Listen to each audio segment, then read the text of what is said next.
How's it going, peeps? It's your boy Ozzy, rocking the new Blake Griffin jersey you got today. Hopefully you guys didn't mind that last video. I know it was kind of cringy, but it's overall a picture of I'm going to be doing a little bit more editing, making my videos better. Hopefully they're not as bad as that. It was just an experiment. Hopefully you guys like it. If not, go ahead and check it out. But today, we're not talking about that today.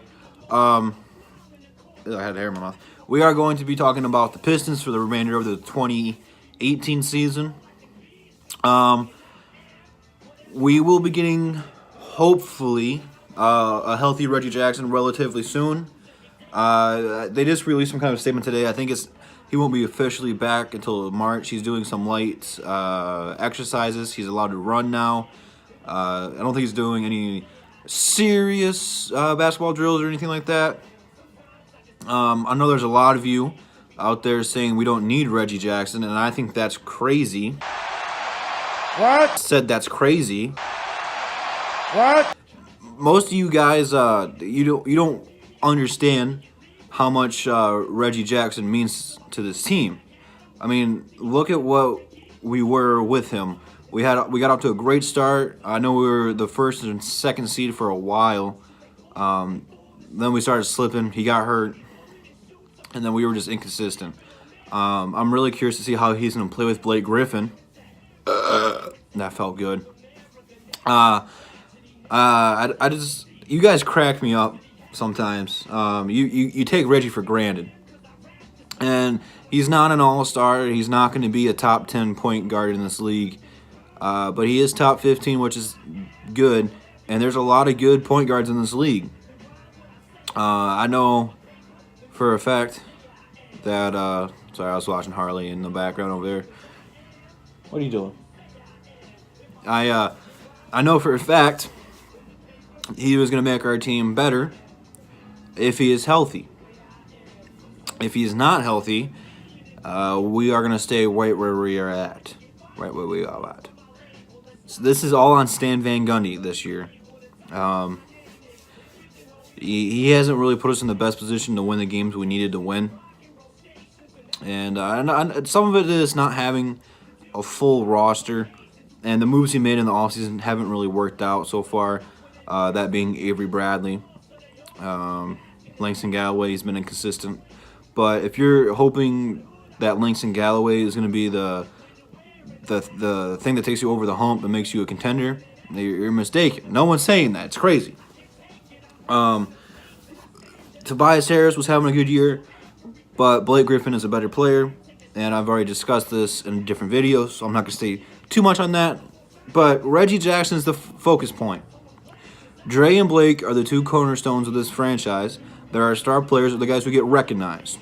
But you guys aren't paying attention to Reggie. Reggie is the guy who makes everything work. And he's a serious threat with the pick and roll. Also, just leaving him wide open, you can't do that with you like you can with Ish. He's a different point guard. He can do everything. And he's not a lockdown defender by any stretch of the imagination, but he's a better defender than Ish Smith is. Ish is a great guy to come off the bench and energize those guys. I'm curious to see when Reggie comes back if we move Stanley Johnson back to the bench. We've run a lot of plays through Stanley. We've run a lot of plays through Blake.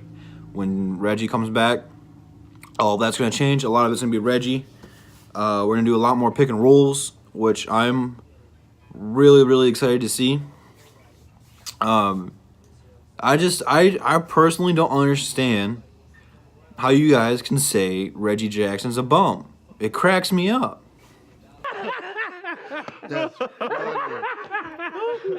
I can't, I don't get it. And there's a lot of people out there right now saying when Reggie comes back, it's not going to change anything. It's stupid. You guys are going to see when Reggie comes back that we're going to be competitive. We're going to make a move, not just for the 8th seed. This Piston team, the players, if Stan doesn't push their buttons too much, wants to be a good team. I mean, who wants to play in the NBA and be a bad team? It just doesn't make any sense. These guys are hungry. They want it.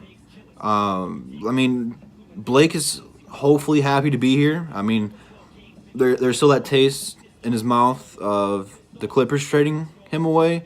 after, especially if all those rumors are true that they wanted to retire his jersey and all that good stuff. Offering the max contract, all that stuff. Detroit won't take him for granted. We are going to worship him. It's going to be good. I know, but the only thing the downfall to Reggie Jackson, if he's not healthy, is going to be the chemistry. That's the only thing I can see is not going to work out. But I mean, they've had the All-Star break. I think he went to Mexico during the All-Star break while the team was still in Detroit practicing. But he's not healthy yet. But he's been at practice. He sees how Blake plays. He's already played with Drummond for a couple years. So I know they've all been talking about what they're going to do. Next year is really the year they're going to have everything clicking for them. Whether it stands here or not, that is yet to be determined. What do you guys think is going to happen with Reggie? I really hope we don't rush him back. If we rush him back like we did last year, it's just not going to be the same. You could tell last year when we rushed him back, he didn't have this quickness. That first step he gets to make him effective, it wasn't there.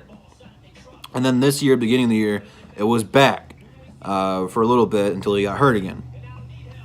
Which that's always been a knock on Reggie. He's always been hurt, even when he was in OKC. I remember watching him roll his ankle in OKC. But when he's out there, man, he's giving it all he's got. Rather he makes a bad play or a good play, he's out there trying to win the game. I mean, you can't ask for more. So, I mean, that's pretty much all I got to talk about today. Just a little quick video. So I want to know what you guys think about this. Where do you think the Pistons will end up at the end of this year? I think they'll make it maybe the 6th seed. I think ESPN or someone like that said they only need to win 16 more games. There's 26 left. They think they need to win 16 to get into the playoffs. I'm not sure if that meant the 8th seed or what, but we're only a game or two out of the 8th seed. I think Miami's in there right now. So, I mean, it's going to be a tough fight. None of this is going to be easy. It's an uphill fight or downhill fight, whatever the expression is. I don't know how that one goes. But hopefully they can pull it through. We have the pieces. We got the guys to do it. Just not sure about the coaching. I think that's what's going to hurt us. So, without further ado, I'll see you guys in the next one.